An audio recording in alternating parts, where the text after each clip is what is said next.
the big box at the bottom is the bees' honey, where the queen lives, and then above there is where when that's full, they move up, and that's when we harvest our honey. So the middle one is now full, and the top one is half full now. And what we'll do is,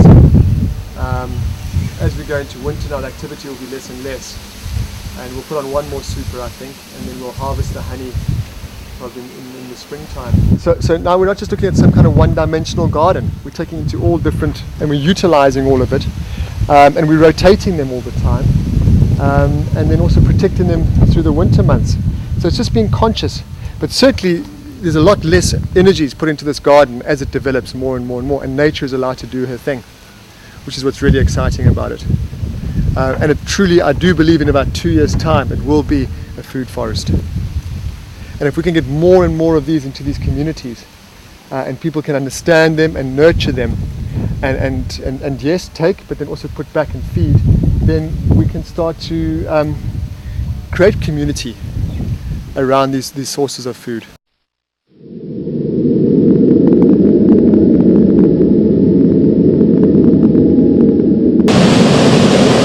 If you cannot prove the economic benefits of it, what you can't see is that we have district heating.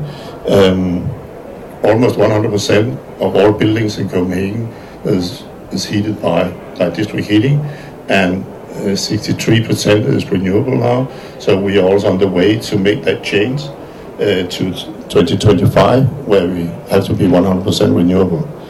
We have also taken the decision, or the city council has taken the decision, to build 100 turbines in Denmark, and we are in the tender process, on the national tender process for the time being in doing that.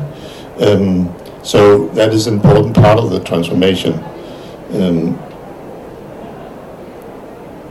Electric vehicles, it's difficult to have the same numbers as in Norway. That's for sure, but we're doing it ourselves in our own fleet, also with a more efficient fleet, and have now more than 200 electric vehicles in the fleet,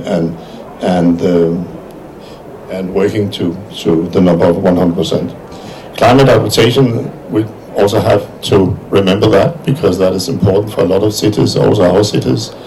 We have had a lot of severe cloudbursts in Copenhagen over the last 4 years with really high damage, and so that is also, we have just approved, or the city council have just approved 300 projects to implement over the coming years. So a simple plan. What I want to say is that technology is maybe not the difficult part here. We have the technologies more or less. Of course, we have to improve and innovate on that, but what is really difficult is the involvement of stakeholders. We need to work in new ways with the stakeholders, with industry and universities. Otherwise, it will be impossible to solve the climate problem. Just a few figures on development. As I said, 2.8 ton per capita, and a 31% reduction in total in the last 9 years. And we see also a reduction in transport, but a slight increase last year, so we have to follow that the coming years, because that is really one of the challenges in cities.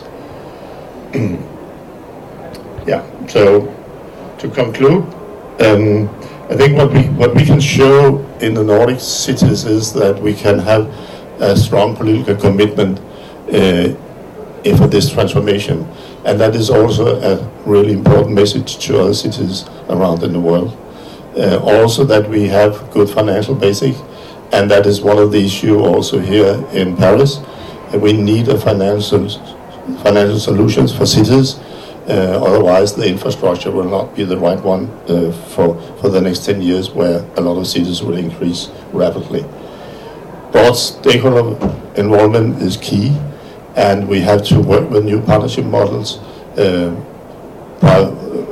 public-private innovation, for example, but also having some common business plans together with, develop that together with business and universities.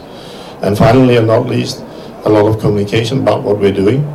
sharing our knowledge with cities and citizens in what for the implementation of that is really key. Thank you. Copenhagen and Stockholm are one of the first 10 cities full members of the Compact of Mayors, which of course we are very proud of, and but it's also an example of what we're doing. Stockholm are one of Europe's fastest growing cities in right now. We are growing by about between 15 and 20,000. Half are coming from the hospital, it's newborn babies, and the other half is coming from is immigration. And right now, as you perhaps know, Sweden and Stockholm as well are facing a very serious situation when it comes to immigrants. We have never seen anything like it, and the capacity to take care of everybody who wants to come to Sweden, it's over the edge and over the capacity.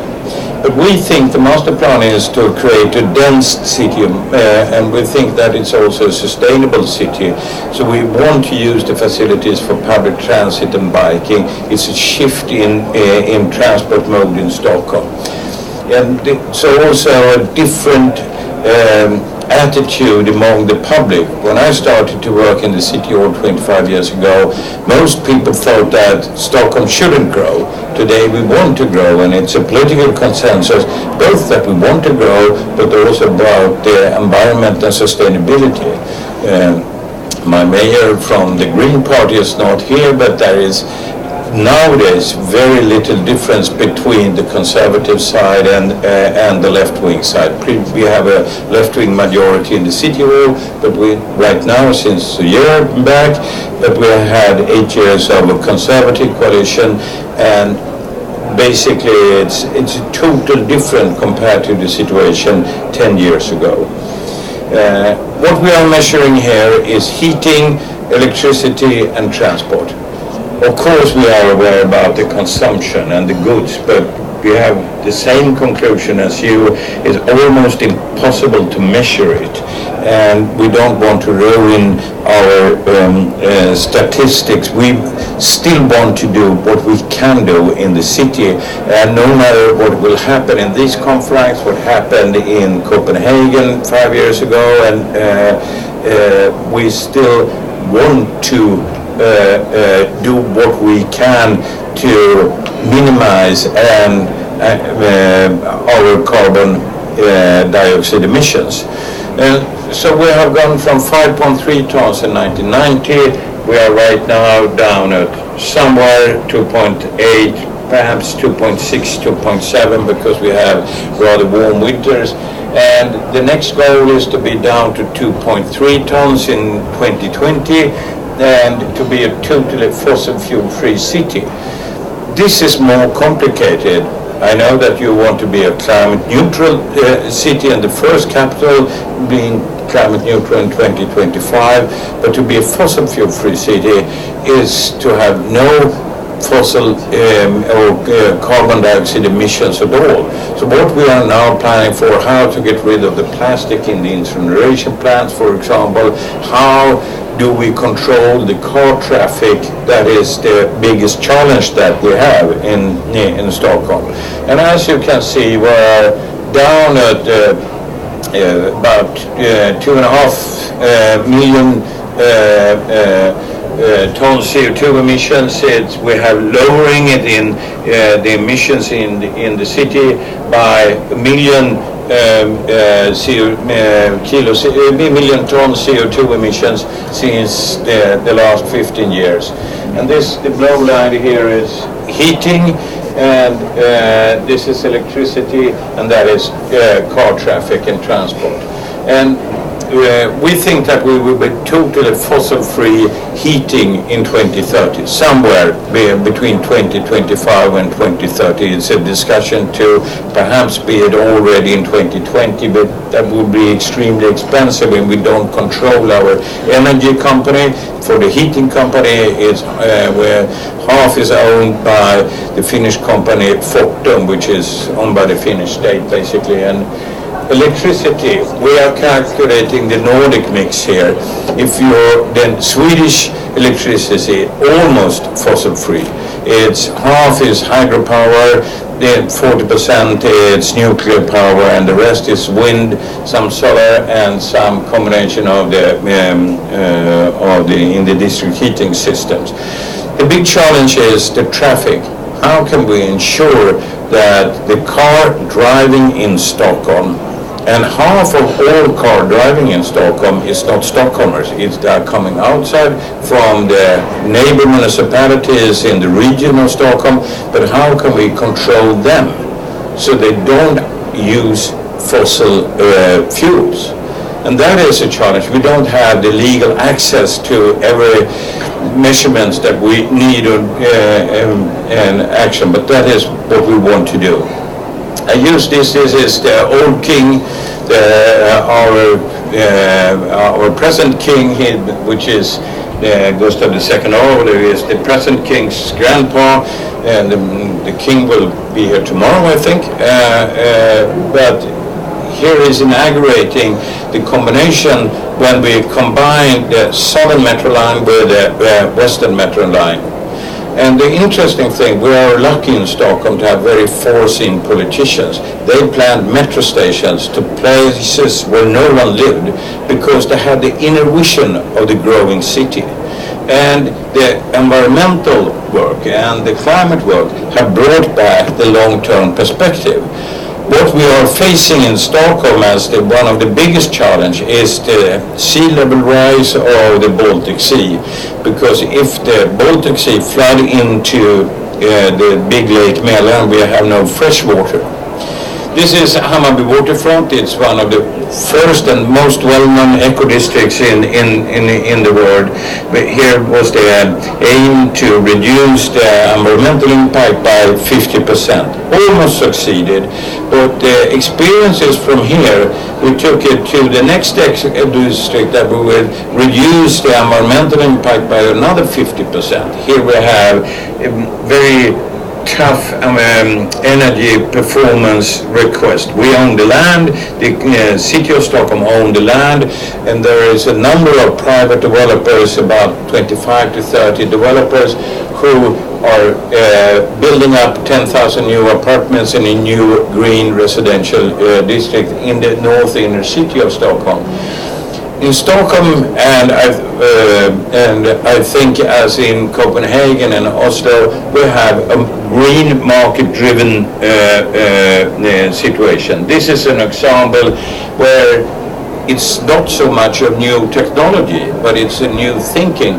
This building is the head office for two big newspapers in Stockholm, Svenska Dagbladet and Aftonbladet, and they are it's heated by the heat surplus from the central station that used to be ventilated out. Now it's in use. It's cold from the water outside, and it's an example of that private developers and private construction companies are competing to be the greenest in Stockholm. We also have the district heating. We have the market share is a little bit more than 80%, but this is also the third party interest that innovate, that we are now analyzing what sources are there from computer centers that could be used to feed the district heating system, and the district heating system will be almost fossil free. It will be fossil free. The most well-known infrastructure project in Stockholm, it was introduced in 2006 after huge opposition from the Stockholmers. Now everyone is, it's a consensus. We will increase the price by 75% from the 1st of January 2016, and there is no opposition. Everyone knows it, but it's fully accepted as a tool. And the traffic level, it has been remained reduction compared to 2005, but reasonably 25%. And despite the fact that we now are 100,000 more people in the region and 200,000 more people in the region and 100,000 in the city, and no increase of car traffic. It's traffic not simply because we don't have the road space anymore, and we are reserving the big roads for public transit and bikers. And we are now having heavily investment program in new metro lines, one up in the north, one to the east, one small extension in the northwest, and a new southern metro line, just to make people to manage the transport. We also try to increase the infrastructure for electrical cars. We think it will explode on the market in the 5 years, but we don't control it by ourselves, but we need to get the price down, and we don't have the same situation as you have in Norway, where an electrical car is about the same price as a normal car. But we have, for 20 years, we have been run a clean car project in Stockholm, and Stockholmers want to buy clean cars. So more than 20%, almost 25% is cars that emitted less than 95 gram. But 2040 it will be 0 gram CO2 emission. And so what we are working with is the heavy traffic, and we have been running different EU projects to promote clean truck in Stockholm and in Europe as well. And we work together with the business community with the climate agreement. It started 2007 with 5 companies, and now it's 170 different companies want to take part in a greener and Stockholm, and to reduce and help the city to achieve our climate goals. And this is the broadband net of Stockholm, the city-owned company called Stokab. That's Europe's biggest fiber net, and that will help us to reduce it. We are now using the technology and ICT development as a tool in the climate combat. And the Stockholmers are behind us. 90% of the Stockholmers think it's very good that we have high ambitions. And people also accept that we put a demand on the household to reduce their CO2 emissions and to adopt a more sustainable lifestyle. And we have tremendous success where we have a cookbook of sustainability, climate cookbook, which have been a success in Stockholm. So we have already decided to be fossil fuel free 2050. Now it's already in 2040. It will be it's almost finished in the proposal for the city council, but it will be a consultation on that. So somewhere in May, June, we will see the city council decide on the roadmap for 2040. Thank you very much. It's my pleasure to be here in Paris today, and I'm very glad that I have the opportunity to briefly explain you Helsinki climate roadmap that we recently finalized in Helsinki. In Helsinki we have a target of being carbon neutral and climate resilient by 2050, so a little bit more slowly than Copenhagen and Stockholm. Waste has an almost minimal impact in this respect. Households are the main source of greenhouse emissions. Over 50%. Traffic is number, or services and workplaces is number 2 in this, and we have relatively little industry in Helsinki. Only 10% of the emissions are produced by industry. The city's own services and buildings and public transport is causing only 8% of emissions, which is relatively small amount. So we have to have an effective impact on the other private citizens, for example. They have to come into this work in order that Helsinki can reduce greenhouse emissions in an effective way. Here are the emissions and scenarios. The red line is emissions in tons per capita, and blue line is the emissions, the total emissions. The difference is due to the relatively rapid increase in inhabitants in Helsinki. We are also growing, as we heard, is the case in Copenhagen and Stockholm. We have got about 100 inhabitants more compared to year 1990. Now we are about 600,000. And if you think about year 2050, we are expecting to have 260,000 inhabitants more in Helsinki, which is about 40% increase in the present figures. We have had about 23% decrease in total emissions compared to year 1990, and almost 40% if you calculate that per capita. So the direction is good, but there is still a lot of work to be done, of course. Last spring we published Helsinki Climate Roadmap. I took a couple of them with me. I don't know where they disappeared, but there was about 50 examples of this. There we try to explain to politicians and also to general public what could each individual do in order to minimize our climate footprint.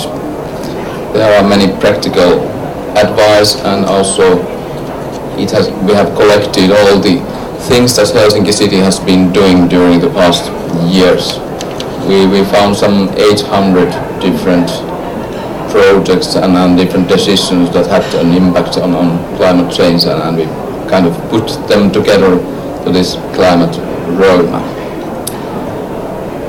As I mentioned, we want to be carbon neutral by 2050, and emissions from the city area should be diminished by 30% by year 2020, and we have almost reached that target.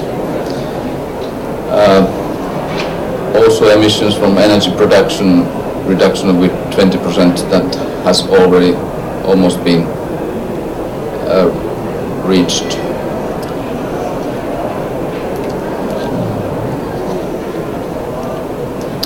Okay, our vision for 2050 is that we want to have a new climate-friendly modes of business, and we want to have also a green environment that promotes the health and well-being of residents. That's not a very easy task as the city is growing so fast, but I think that our city planning is doing a very good work in this respect.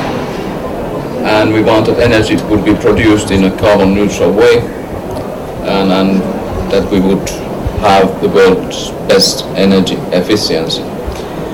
We are also doing quite many projects with rain and meltwater, how to treat them, how they could be used in parks and gardens, and so that they wouldn't go to the wastewater treatment plants. And we are aiming at a dense urban structure, and that of course helps us in generating low transportation emissions in Helsinki. Some ongoing energy saving projects. We have a so-called energy renaissance in suburbs. We have a lot of buildings that have been built in 50s and 60s, and now they are about to need some renovation. And we want to increase the energy efficiency of this building in a significant way. We have also published some let's say, practical guidance how to do it, and also some possibilities how to get finance for this work. Yes, of course we have several advisory services and campaigns in this respect. And what comes to our own buildings, city buildings, we aim at nearly zero energy guidelines.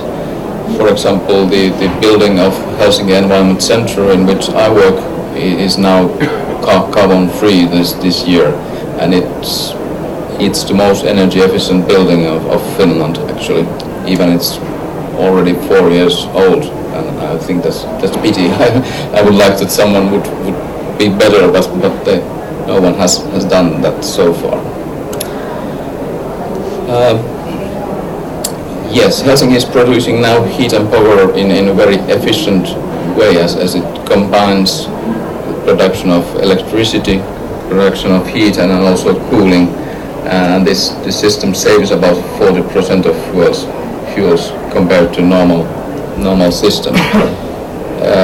We are increasing slowly the use of renewable energy sources. It's now only 7%, but it's going to be 20 by 2020.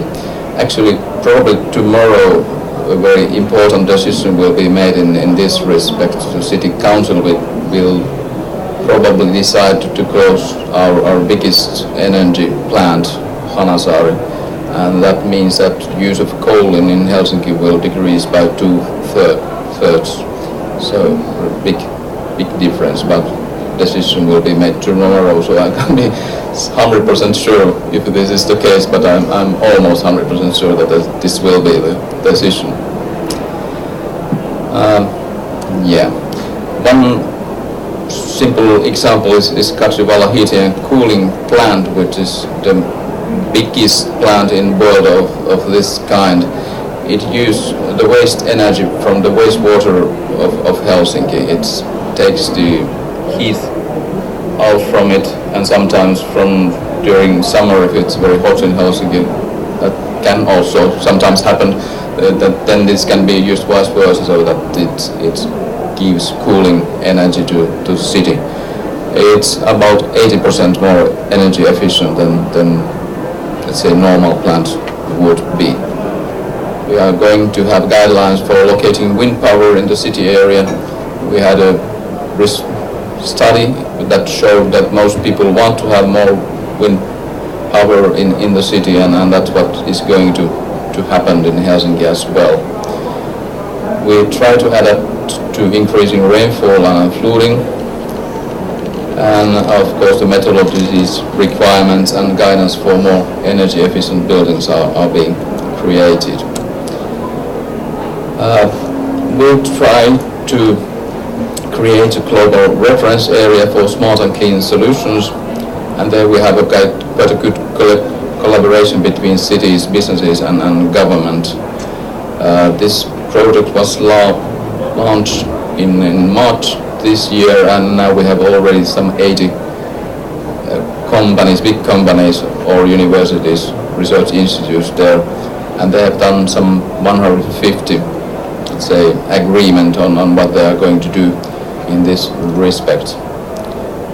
And of course, mobility issues, building and water supply, energy efficiency, consumer and clean tech are subject of this kind of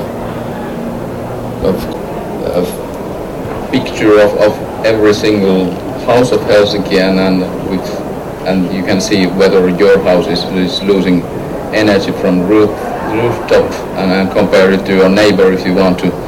And also the similar exercise was made of the solar potential of the rooftops, that every single person in Helsinki can look how his or her apartments is doing in this respect, whether to put solar panels on the roof or not. Ongoing in mobility, city tolling is a high, let's say, political issue or hot political issue, but I'm sure that we are moving to that direction. We are doing a lot of work concerning the mobility as a service. We want to increase walking and biking.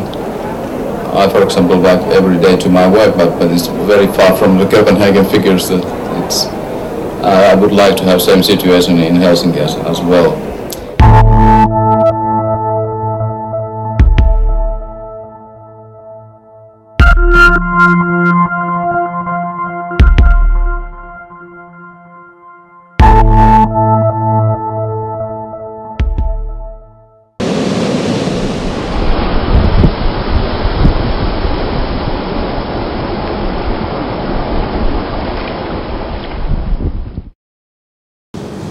Now, with response to the political will, no, I don't think we're quite there yet. But I think since we last met at such an event, I think we have seen an awful lot of sensitisation. And I think the media exposés have put it on the agenda at levels it's not hitherto been. We can only hope that it carries on. I believe that the cooperation which has been shown in some of the famous cases and the recent arrests indicates that it is moving forward much, much quicker than I would have thought it would do. One of the specific question that I have, and in a way it's a question to the whole audience, is do we have the necessary...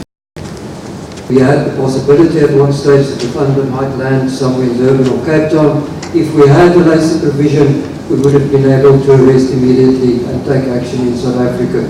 Just an example of what the LACER provision can do.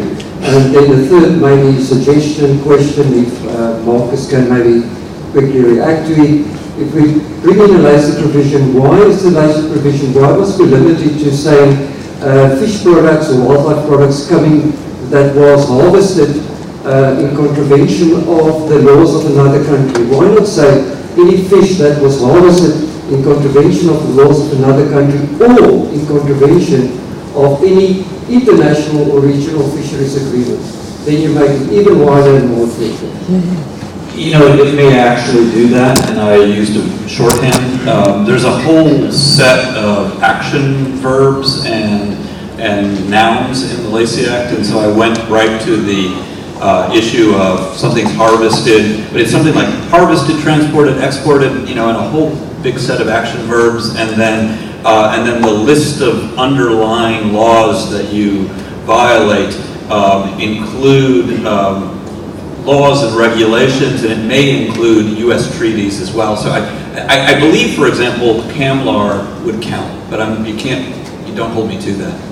Another very, very useful thing with the post-state control regime, which I use very often whenever confronted with any kind of suspicion of any kind of illegal activities on behalf of a reefer vessel, is that the information about these vessels that have been detained is very easily available on the internet. Each MOU provides you with a list, and so whenever I have some concern about the vessel, I'm thinking, okay, let's check this out. What is the profile of this vessel? And sure enough, there I can find every single port that this vessel has been inspected in, whether there has been any deficiencies reported, within what amount of time has been fixed and so forth. And when you see some of these reefers and they have 13 defects, etc., well, then that tells you something about what kind of company is behind. If you do have a suspected IUU vessel, you should actually allow it into your port, and then you can apply the full range of your domestic law to that vessel and thorough investigation and inspection of that vessel. If it's got fish on board, you don't necessarily need to allow them to unload the fish, and you can conduct that investigation, and then you come up with a lot of evidence, a lot of information about who beneficial owners are, where the product might be going, associated persons. Then if you're unhappy with it, leave port. So for those that are looking at port state measures, I'd encourage you to allow them into your ports so that you can then apply the full suite of domestic law. Once they're outside the port, once they're on the high seas, we're limited. Once you've got them in your domestic jurisdiction, you've got far more power. Another very, very useful thing with the post-state control regime, which I use very often whenever confronted with any kind of suspicion of any kind of illegal activities on behalf of a reefer vessel, is that the information about these vessels that have been detained is very easily available on the internet.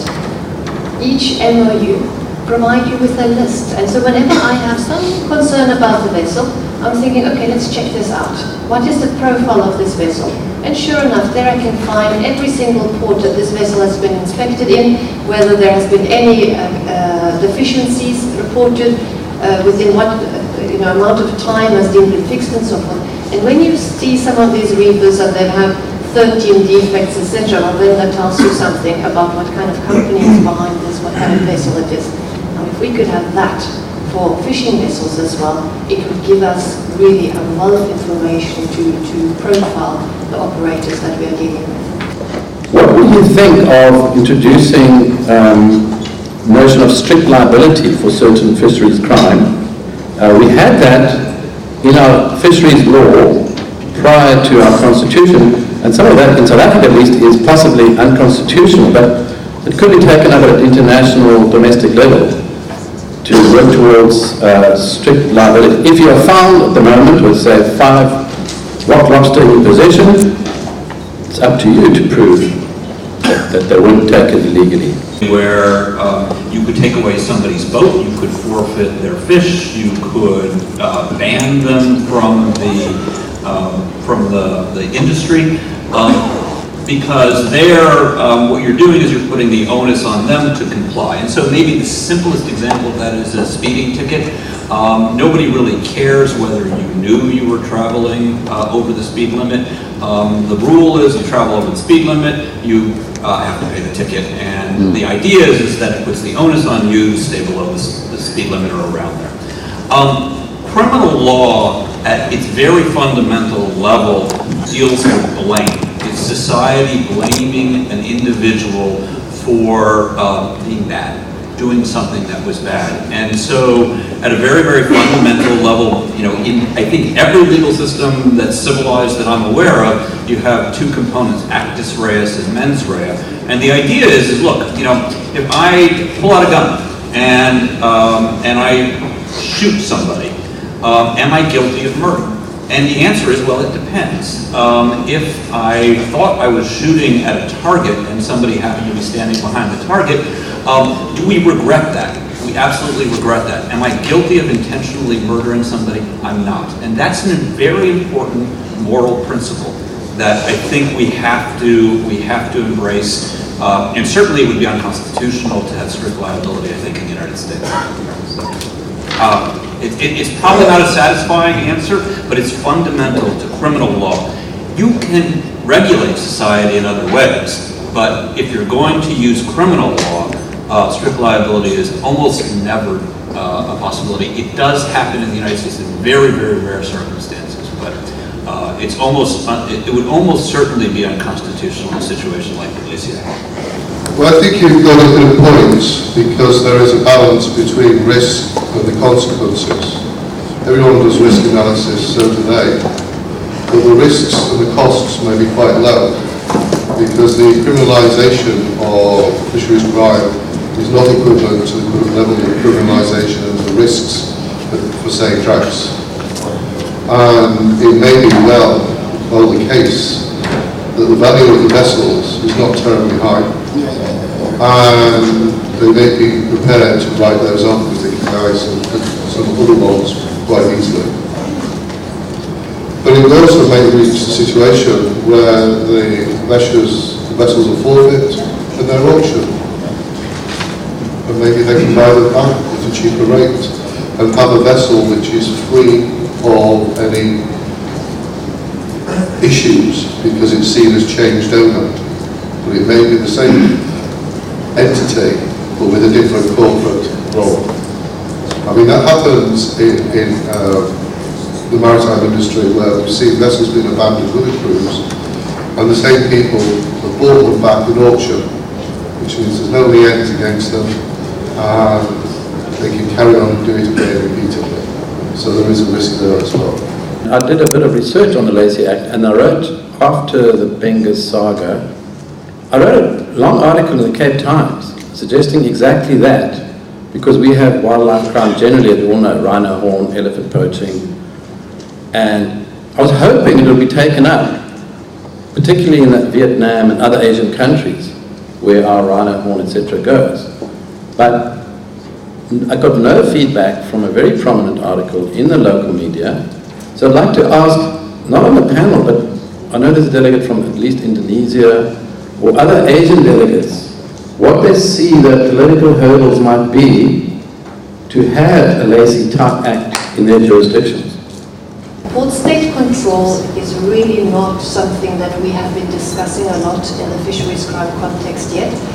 still it is such an untapped resource for our ability to conduct routine control and investigations of vessels, or around inspections of vessels. And for those of you that perhaps isn't familiar with pool state control, because it doesn't really exist in the fisheries context, it might be worthwhile to give 2 words of background to how the system works. So you've got a number of conventions that do not apply to fishing vessels in general, they apply to transport vessels. So your reefers are covered, but not your fishing vessels. Now, countries around the world are in what you call a memorandum of understanding, regional arrangements, where all the ports undertake to inspect a certain percentage of all vessels that come to port. And then they routinely check what are the living and working conditions of the people on board a vessel. Is this vessel seaworthy? Is it safe, etc.? And in the moment they find non-compliance, the vessel is detained and it's being held back until these errors are being, or faults are being amended. Now, what a wonderful tool in our context. The vessels that I climbed aboard together with Bernhard Wiedemann the other day, 7 vessels coming here to Cape Town. Now they were fishing vessels, they're not covered by any C188 that John Lidlow was speaking about. It would have been a wonderful tool to assist us in ensuring minimum standard. It's not enforced yet, so we can't use that as a basis. Now, on board these vessels, the working and living conditions were horrendous. These vessels were clearly unsafe and unseaworthy. Now, you can spend a lot of time prosecuting the crimes, but you can bring that vessel out of circulation very easily if it's not maintained to certain standards. The biggest problem that I see is one that we've talked about on numerous panels, and that's corruption. And it's not just corruption with respect to the bribing the environmental police and et cetera to look the other way. It's also corruption in the judiciary and in the prosecution offices. I'll give you an example. I was able to really build a case against Arnold Benjes in the United States based on mens rea and other things is because I was able to split cooperators. And there's no way of sugarcoating that. What that means is that I arrested people. I said, you are going to face a long prison sentence. Here's roughly what that prison sentence will be. That's par for the course, and you're welcome to go ahead and either go to trial or plead guilty and go to jail. Or you can work with the United States, cooperate, provide truthful testimony in the prosecution or investigation of another person, and you can get a lower sentence. And we were allowed to do that because we have a judicial system that is transparent and that the rule of law matters. Let me flip to something else that happened to me recently. I was in Masai Mara in Kenya, and I was asking one of the wildlife officials there, how many poachers have you arrested in the last year? And he gave me an astonishing answer. He said 40.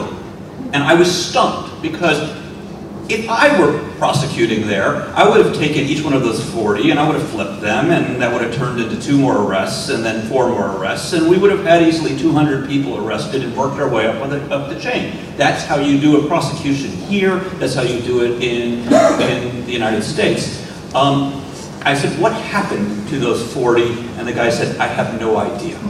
All right. And you need to fix the corruption in all of the countries in the world, and that's what will ultimately strengthen us.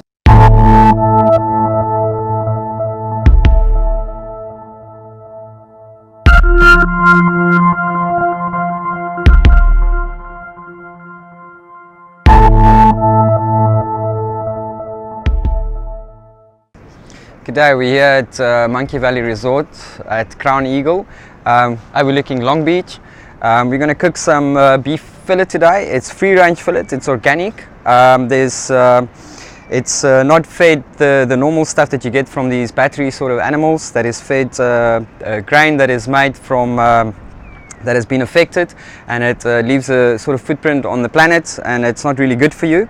It's also known that in future we're going to start running out of proteins and natural food, so we must start looking at ways for our own well-being and for other generations to come to utilize food that is natural and less protein. this meat that we're going to cook today, we're only going to use like 8% protein of the whole meal, and the rest is all going to be carbohydrates or vegetables in this case. So we're going to start by roasting off some pepper. Red pepper, lots of color. It's known to lower your blood sugar or your cholesterol. Very good for you. It's got a lot of color. It's tasty. They say that if you eat red pepper in the morning with your egg whites, it's good for keeping the hunger at bay. So we're going to start off by roasting this in the pan slowly. Just going to add a little bit of butter, pure butter, also very good for you in small amounts. And then I got the beef fillet here, and I'm just going to cut a small section of it. That's all we're going to need for this dish. And then we got some aubergine here, also known as brinjal or eggplant. That's going to go into the pan with the red pepper there.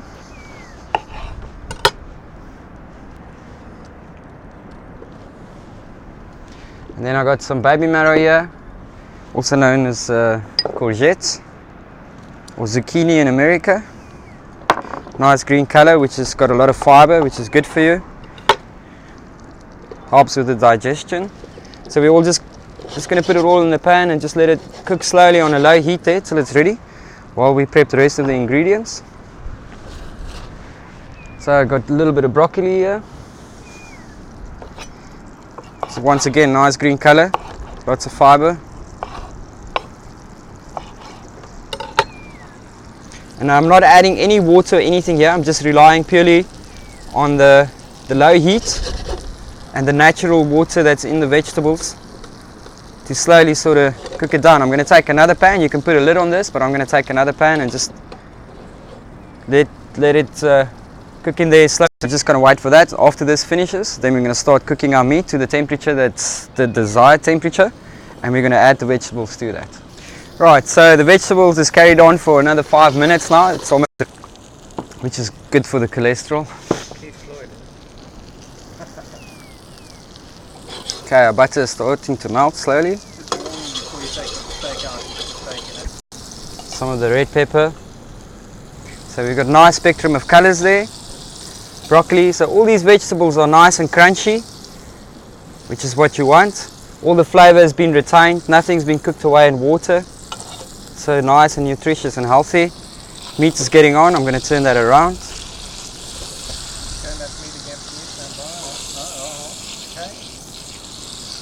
Add my cherry tomatoes to the dish. This is going to be part of my sauce. My olives. A little bit more butter. And then we're going to finish it off with some red wine.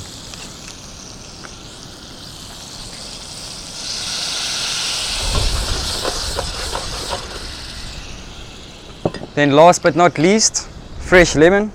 I know in South America, the people there like to put lemon with their meat, their red meats. Brings out the flavor. It's very good for you.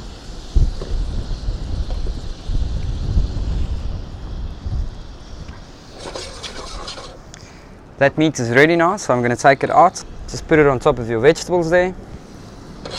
Let that sauce finish cooking. A little bit more goat's cheese.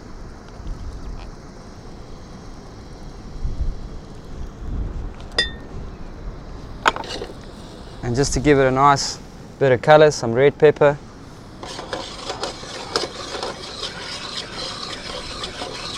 Then here's our sauce with its garnish.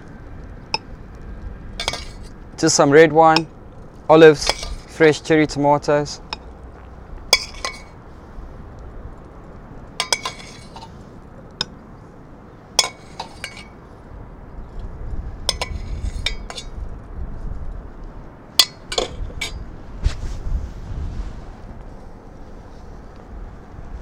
A little bit of garnish. And this is our beef fillet with the roasted red peppers, the broccoli, red wine tomato sauce.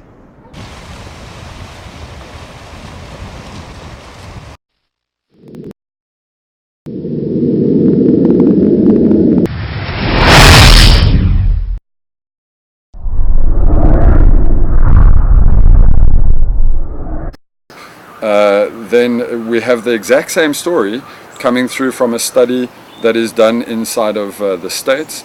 Basically, they've been picking up a lot of dolphin deaths, not just washed up dolphins, but washed up baby dolphins.